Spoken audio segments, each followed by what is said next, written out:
Okay, we are live.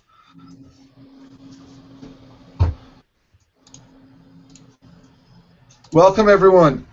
Welcome to it. Oh, I'll start again. 3, 2, 1. Good evening, everyone. Welcome to another installment of Security on the In30 Network.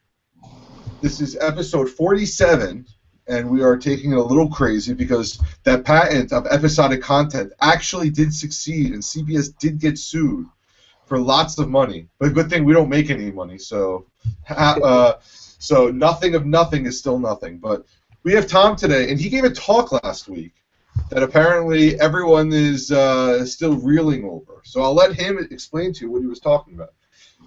Yeah, it's nothing. Honestly, I'm not entirely sure why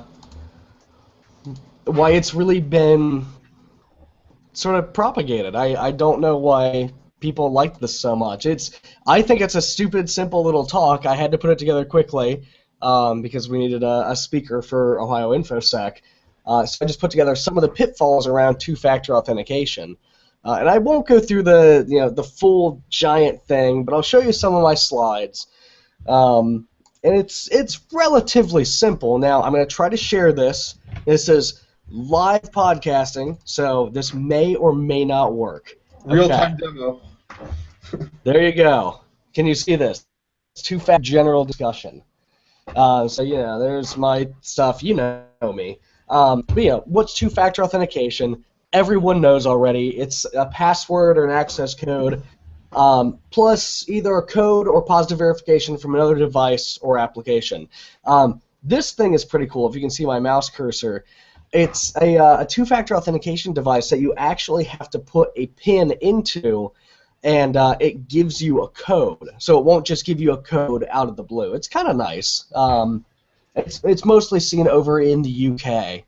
And of course, our favorite, Google Authenticator, which everyone loves. But what are the main benefits? Well, when this guy gets your password, this evil hacker dude, right? When he gets your password, you're not completely compromised, right? Absolutely 100% certain you are not compromised. Well, actually, no. Two-factor authentication isn't perfect by any means. It helps. It's good, but it's not perfect. How effective is it? And we'll talk about that here in just a little bit. But, of course, I use Google Authenticator and YubiKey. I won't go into the open standards these are based on, but they're really cool, and you should read up on it. We'll include a link on the show notes to my site where you can download the slide deck, where you can click all the links. It's pretty cool stuff.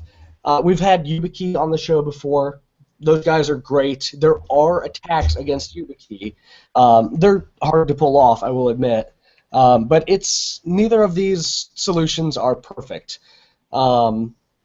Other common two-factor authentication solutions, RSA Security, you usually see these guys in businesses and enterprise. Phone factor is fairly common for enterprise, and then other token systems for banks, for different websites. I know PayPal has got their own.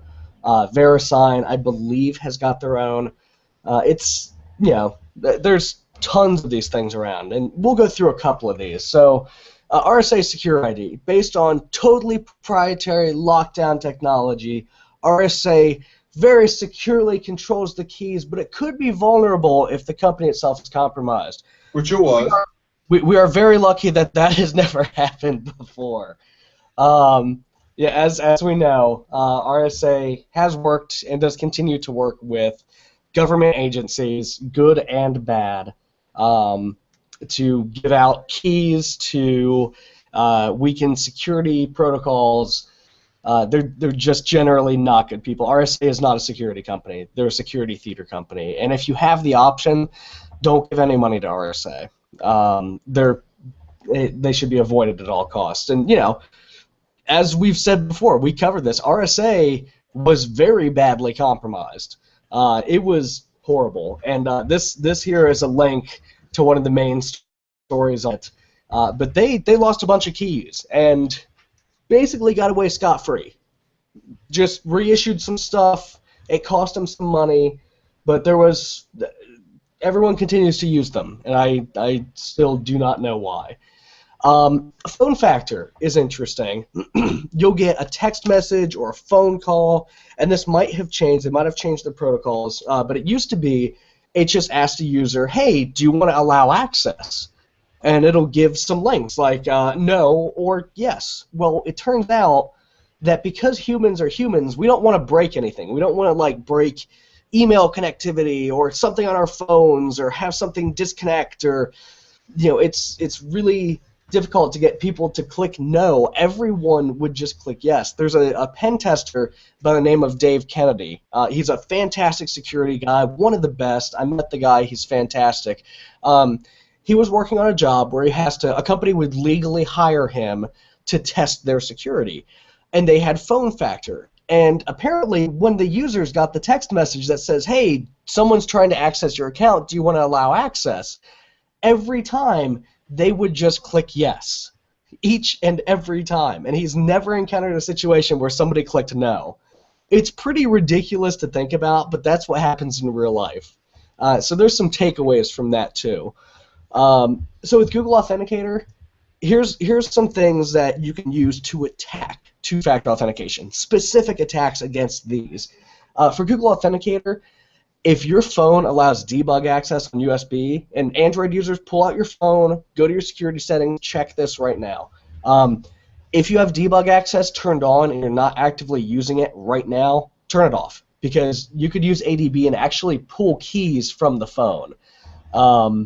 There could be malware that uses ADB to pull your keys from the phone and get your two-factor authentication codes. And here's an interesting one. If your web service hasn't built their site correctly, the key QR code that you scan on your phone could be pulled from cache, or the link could even still exist on the website. The file could exist on the web server still, instead of getting rid of it, or getting rid of the QR code at least. So that's a pretty novel attack. With YubiKey, if you're generating keys on your own computer, it leaves behind a CSV file for admins to store and back up in case you need to reissue them. That file, you should securely delete it. And in later versions of the YubiKey programming software, they do yell at you with several boxes saying, hey, you have to securely delete this file if you're done with it. But if you leave the file laying around, that's one route to compromise. And then the old keys are susceptible to physical key recovery, and this is really cool. And if I were you, check out this link. We'll throw it in the show notes. This is awesome. They actually took a YubiKey and tore it apart, used some acid and stripped the keycaps, hooked some wires to it, and recovered the key physically. They're looking at like electrons moving through the wire, and they physically recovered the key of a YubiKey. It's really cool. Now, really hard to do, and someone really has to hate your guts, but it is possible.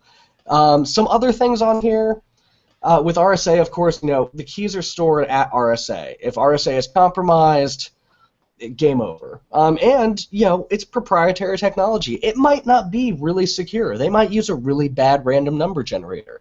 So for two-factor authentication, if you can, avoid the proprietary solutions. Make sure your solutions are open source. Make sure that it's been vetted and hammered against. Google Authenticator is fantastic, and that implementation doesn't have to be Google Authenticator, but that implementation of those open standards is really what matters. And then for calling in SMS services, if they text you a code, and you'll see this a lot with banks, they'll text you a code, it's only as secure as your wireless carrier. And as we've seen, for a couple grand, you can hack into wireless signal. You can stand up a fake cell phone tower. It's not secure at all to your phone company. It's not really super secure for really important things. If you're just trying to log into Steam to play video games, yeah, okay. If you're trying to, take over the White House or something nefarious or really important like that, I would not trust the cell phone companies with your two-factor authentication codes. And if the system just asks for a yes or no answer instead of providing like code for you to type in, it's vulnerable to just people being people. It's vulnerable to people just clicking yes when they shouldn't, because people don't want to break anything. It's against human nature to break stuff like that.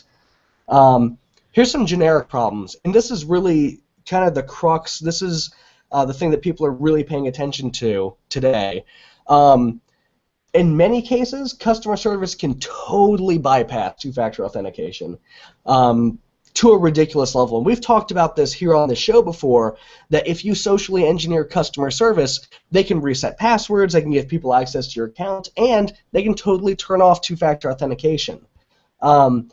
Badly coded sites, and we did talk about this not too long ago, badly coded sites can bypass two-factor authentication prompts. So, as we've covered, the PayPal eBay problem with their integrations, they totally ran into this, and it was nasty. And phishing. Phishing is really cool. Okay, so story time. There was a person trying to fish out some two-factor authentication codes. So what they did is they set up a website that cloned the bank's website. Really easy to do. There's lots of tools that do it, and it takes no time at all, and really no skill. So clone the bank's website. Here's where the cool thing comes in. It's not super hard to do, but it's interesting. They actually had a form for the two-factor authentication code. When you put it in, if the code was wrong, it actually tried it against the bank's websites, pulled the bank's error message, and displayed it on the phishing page. Really cool stuff. And if it worked, it just went through and actually forwarded you to the bank's page, and now you've given them access, and from there they would do whatever they wanted to do with that access. It's some really, really cool stuff. But phishing happens. Two-factor authentication is not going to protect you from phishing if they phish the code out of you. So again, pay attention to the URL bar. Make sure you've got the HTTPS lock up in the corner.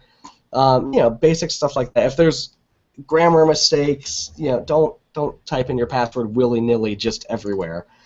And the big part is, two-factor authentication is just one part of what could be a really huge, complicated web service. PayPal is not a small thing. There's lots of moving parts that make PayPal work. Two-factor authentication is just one component in that, and there's a lot that could go wrong. And honestly, two-factor authentication only helps our current situation. It's not the end-all, be-all. It is not the savior on high come down to rescue us from the insecure passwords that we all know and love. It's just a stopgap. It's just a temporary solution to a huge problem, to the huge problem of passwords. And really, we need to get away from those. Here's some more elegant authentication for a more civilized age. And we've talked about these before.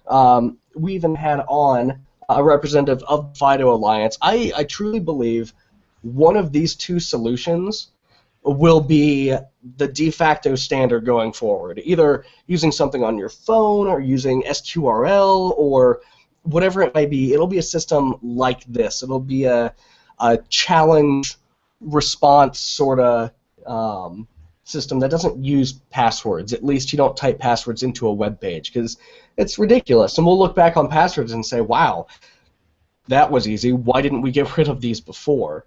And that's really about all there is. There's not too much to this talk, but it just discusses some, general pitfalls and problems you can encounter in two-factor authentication. So that's all I had. Well, we spent a number of shows saying you need to implement it, and we still say implement it, but way better than not having it, way better than the whatever that Gmail FUD was last week, where they stole all the Gmail addresses, and what they actually did is they took the email addresses specifically at gmail.com, put it in a forum, and said, we have X million of Gmail username and passwords. Granted, most of them are old, but if you had two-factor, none of this matters. So we tell you to do it, but yeah, there's some things, and I'm watching that. I'm watching what you're saying, and I'm saying realistically, I mean, to me or to you, or all you're trying to do is prevent the average whatever you want to go, a 13-year-old from foreign country trying to hack your account. I mean, if you have big state secrets, you're looking at many different ways to authenticate yourself, not just two-factor. You're not using PayPal. You're in control of everything. So to say that somebody's going to strip your YubiKey and do this, I don't know how necessarily worried I am about that. Yeah, no. Someone's got to take a whole lot of time and hate your guts an incredible amount to go and take some acid and decap a microchip and hook some wires and analyze the electron flow from it.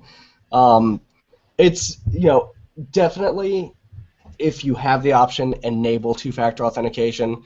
You should always enable two-factor authentication if it's there, because remember, security is not about totally locking yourself down and being totally secure.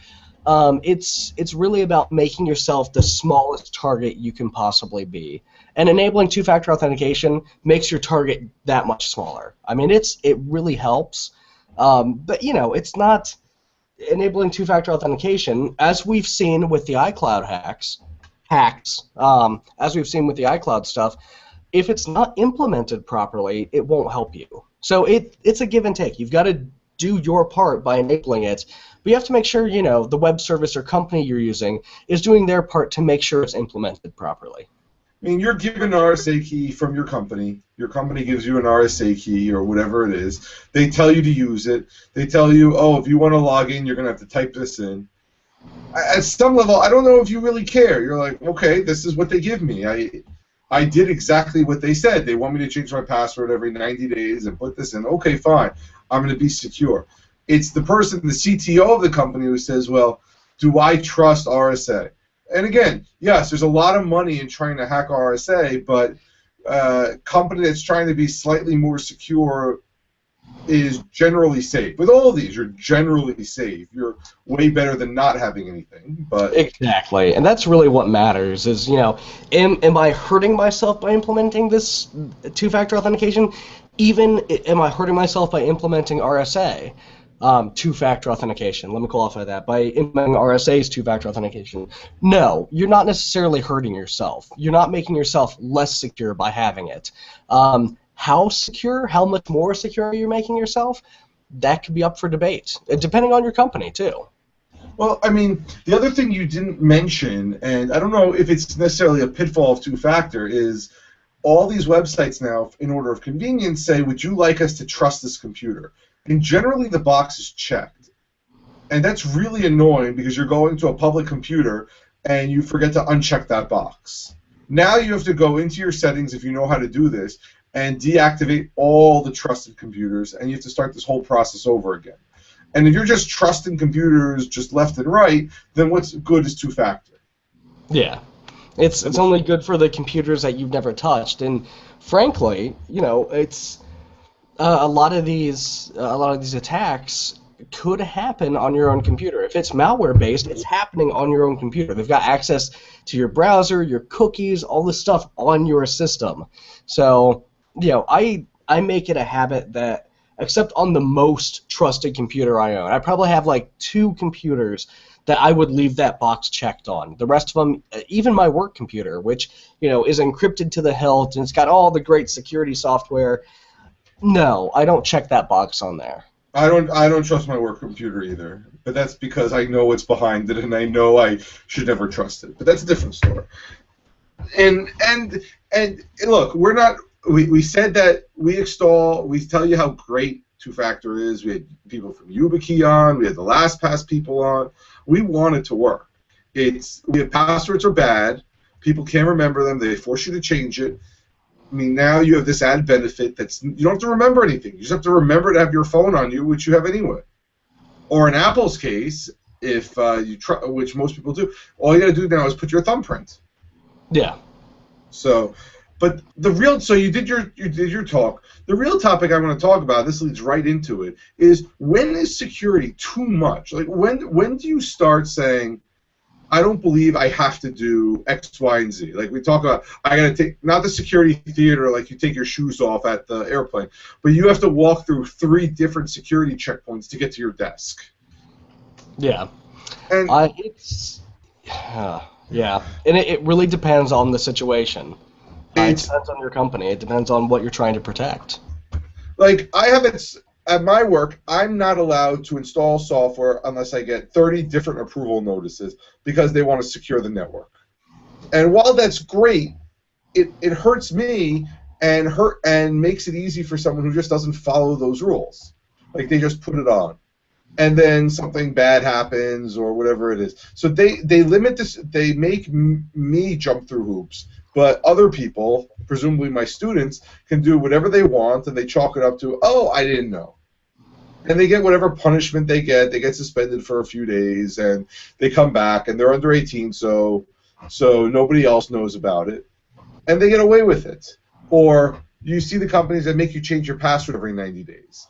And then they wonder why everyone's password is first name, year, last name. Just little security, or everyone has that little password book next to them with all their passwords.txt. It's because your security is too much. Yeah. You're not explaining the problem. And I gave what turned out to be. And I knew it was gonna cause a ruckus. I didn't know it was gonna cause this much of a ruckus. But I gave a talk on passwords, password security, modern passwords, talking about, and we've talked about, Stanford's new rules. Just longer passwords. They don't have to be complex. They don't have to have a lot of crazy characters in them. Just make them greater than 20 characters, and that's more than enough security. And I tend to agree with them. I think passphrases are probably the way to go. Easier to remember.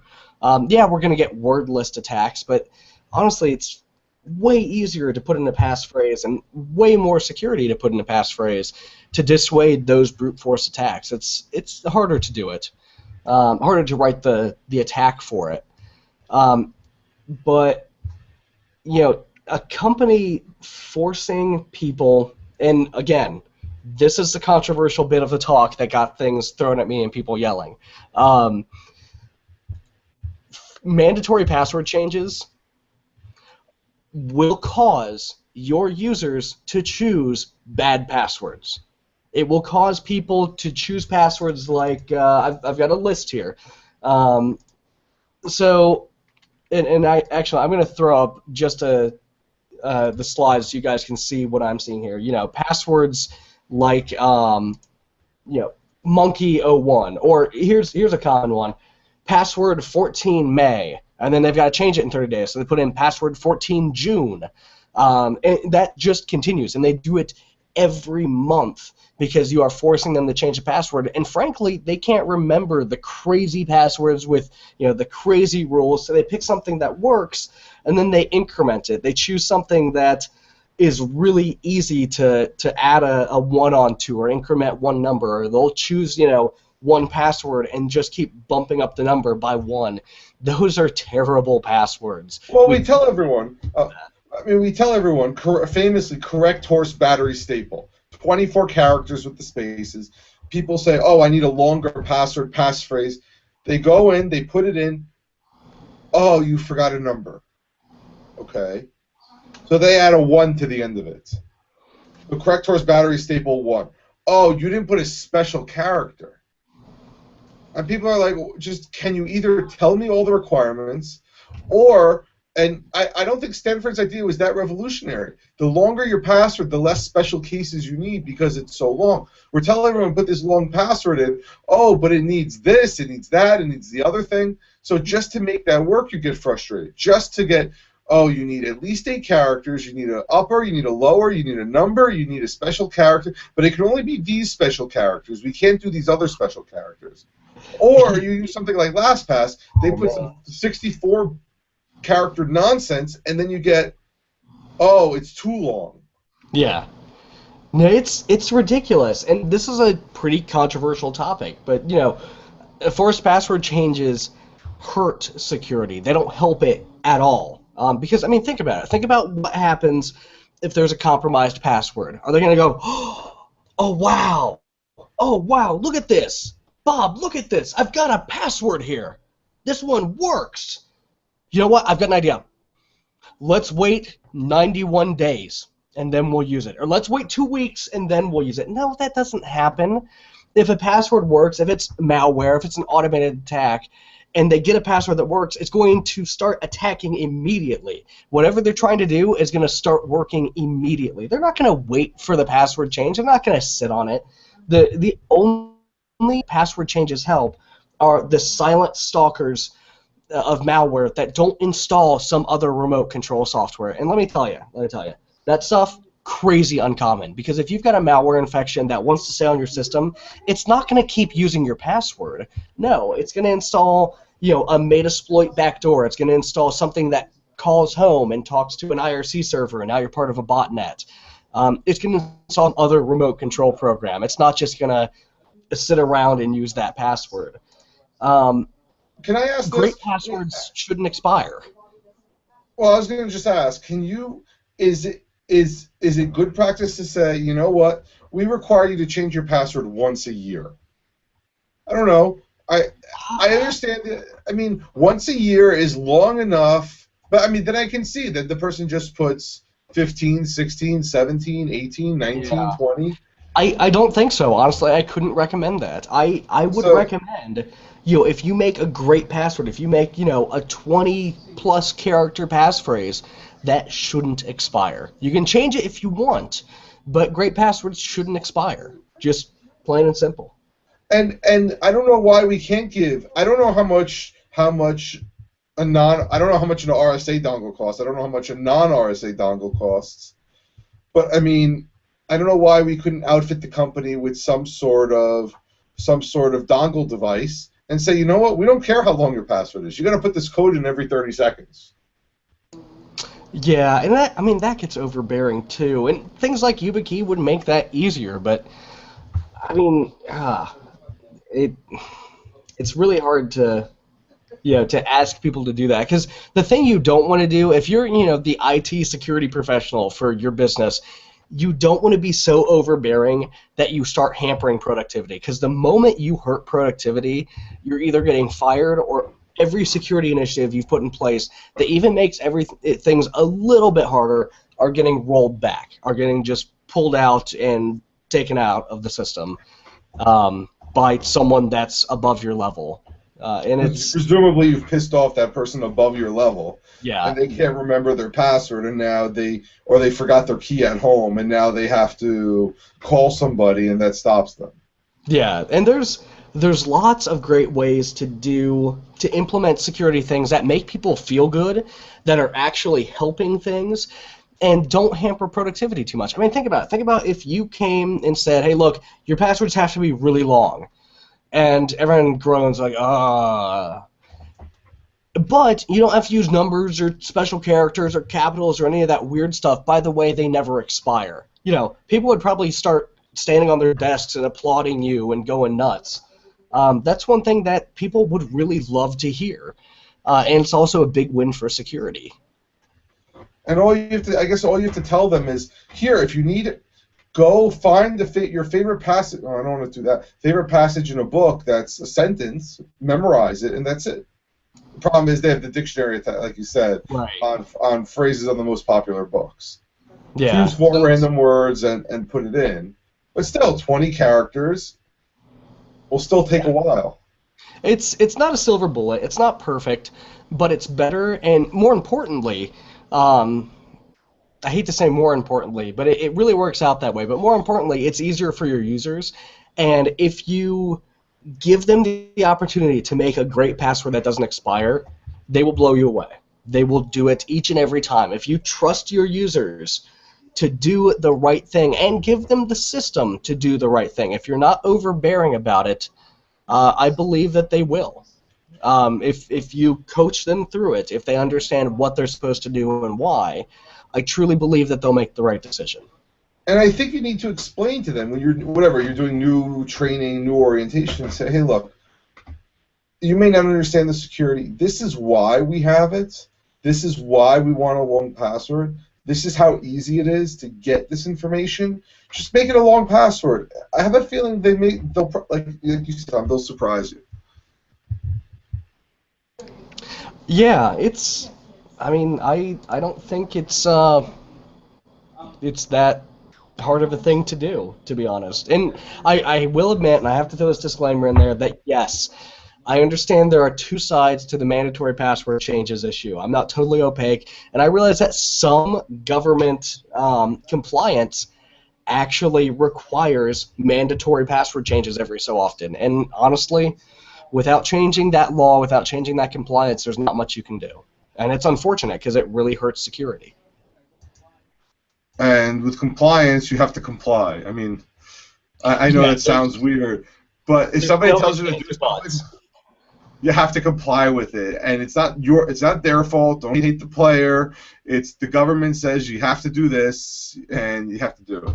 Anyway, we have to wrap up because we are over time at this point. Oh, okay. See, we talk and we don't stop, but we have to end it. So until next week, everyone, have a good day. Bye.